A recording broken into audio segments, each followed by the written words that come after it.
इस किरदार में मेरा नाम है राजेंद्र सहाय, जो एक रेलवे में टीटी है। Being daughter's father, it is not different. एक समय जब आता है, जब बच्ची पे बात आ जाती है, तब वो फादर भी, तू चाहे गैंगस्टर हो या कोई भी हो, भगवान भी क्यों ना हो, मैं खड़ा हूँ मेरी बच्ची के बीच में। सीरियल इंडस्ट्री में कभी कभी कोई कास्टिंग डायरेक्टर मुझे पूछ भी लेता है कि सर आप डॉटर्स फादर करोगे, तो मैं उसको सामने 3 बार पूछता हूँ कि भाई तू सही बोल रहा है ना, सही पूछ रहा है ना मुझे। Hi, I am Pratish Vora and you are watching Bazooka. Hi sir, सबसे पहले तो स्वागत है आपका बज़ूका पर thank you. After long time.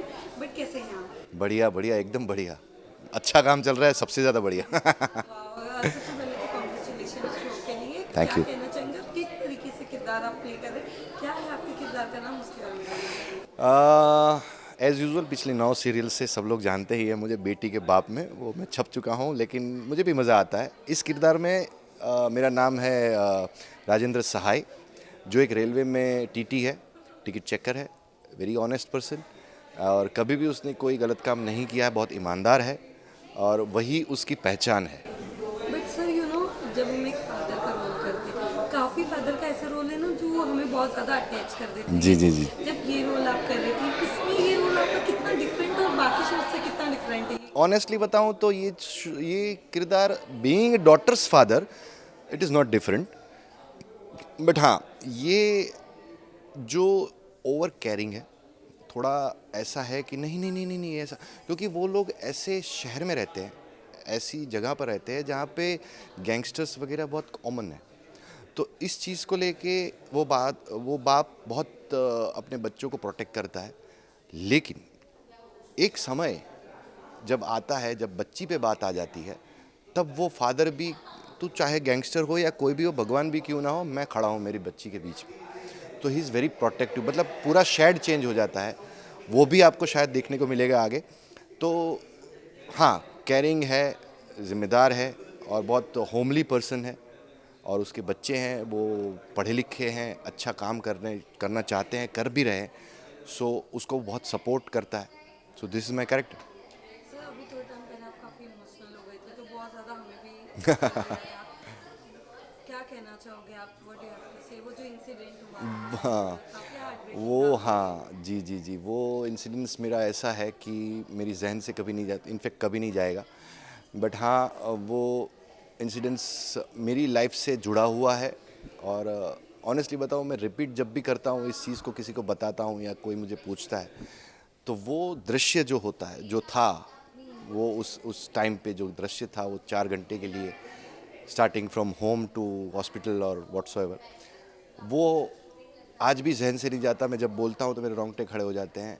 मैं उस चीज़ को नहीं भूल पाता। और जो इमोशंस मेरी बेटी मुझे दे के गई है मेरी लाइफ में, वो इमोशंस, ऑनेस्टली बताऊँ, मैं मेरा जो प्रोफेशन है उसमें जान डालने के लिए मुझे वो हमेशा हेल्प करती है। वो चीज़ मेरी बेटी हेल्प करती है। वो मुझे कहती है कि पापा, आप भले ही डॉटर्स फादर बनो, शायद आपके पास 4 महीने 3 महीने बाद काम नहीं भी होगा, क्योंकि डॉटर्स फादर की शादी के बाद कोई काम नहीं होता, लेकिन ठीक है, चैनल प्रोड्यूसर्स, डायरेक्टर्स, या जब भी वो किरदार देखते हैं तो उनको वो फील मिलता है। और वो इंसिडेंट्स मेरी ज़िंदगी का, मैं चाहता हूँ कि, मैं कहना चाहता हूँ, मैं भगवान से भी विनती करता हूँ कि ऐसा इंसिडेंट्स ज़िंदगी में कभी किसी के साथ ना हो। क्योंकि कोई आपका अपना, चाहे वो दोस्त है, पड़ोसी है, या आप दिन में चलते जाते हो, सामने भी रोज़ दिखता है ऐसा कोई आदमी, और कभी आपको पता चलता है कि ही इज़ नो मोर, तो आपके ऊपर क्या बीतती है, हाँ वाह क्या बात कर रहे हो। तो वो चीज़ें हैं जो आपको बहुत हर्ट करती है, जो आपको तोड़ देती है अंदर से, आपको आपकी लाइफ में ऐसा लेसन लेके आती है जो ऐसे इंसिडेंट्स से नहीं किसी को मिलना चाहिए। तो मेरा कनेक्शन बहुत ज़्यादा है उस चीज़ को लेकर। यस वेल, हमने देखा था बट ठीक है, क्योंकि आपके उस कहते कहते हम भी काफ़ी इमोशनल हो गए, क्योंकि वो किसी के लिए भी बहुत ज़्यादा टफ होता है। हम जब 2 दिन की लगाव किसी से हो जाती है तो फिर वो तो। पर मैं आपसे ये भी जानना चाहूँगी कि एज एन डॉटर फादर कभी ऐसा नहीं सोचा कि इस पर स्विच करते, कुछ और किरदार निभाते, कुछ और रोल करते, ऐसा कभी आया क्या? डेफिनेटली मैं निभाता भी हूँ बिकॉज मुझे एड फिल्म्स मिलती है, मुझे फिल्म्स मिलती है और वेब सीरीज़ मिलती है, तो मैं अलग ही किरदार में होता हूँ, डोमिनेटिंग किरदार में होता हूँ, पुलिस वाले किरदार में होता हूँ। लुक बहुत काम करता है हमारे प्रोफेशन में, तो मैं अलग अलग किरदार डेफिनेटली करता हूँ और एड फिल्म में डेफिनेटली आप देखोगे तो मैं कुछ अलग किरदार में ही दिखूँगा। सो हाँ, हमारी लाइन में मतलब सीरियल इंडस्ट्री में कभी कभी कोई कास्टिंग डायरेक्टर मुझे पूछ भी लेता है कि सर आप डॉक्टर्स फादर करोगे, तो मैं उसको सामने 3 बार पूछता हूँ कि भाई तू सही बोल रहा है ना, सही पूछ रहा है ना मुझे। हाँ, क्योंकि मैं नहीं मान पाता। फिर अगर मान लो मेरा किरदार में बॉयज़ फादर में, सॉरी, बॉयज़ फादर में मेरा सिलेक्शन हो भी जाता है, तो जब तक शूट पे पहुंचता हूँ ना तब तक वो किरदार डॉटर्स फादर में कन्वर्ट हो जाता है। नहीं, चैनल सोच रही है कि आपको सर डॉटर्स फादर में रखे because you are very cute और केयरिंग और आपका लुक बहुत सोबर है या जो भी है।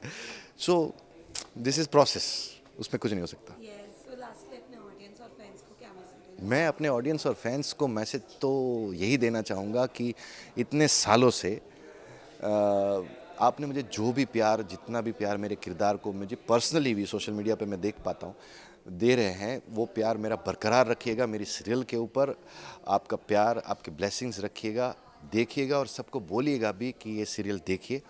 Thank you so much.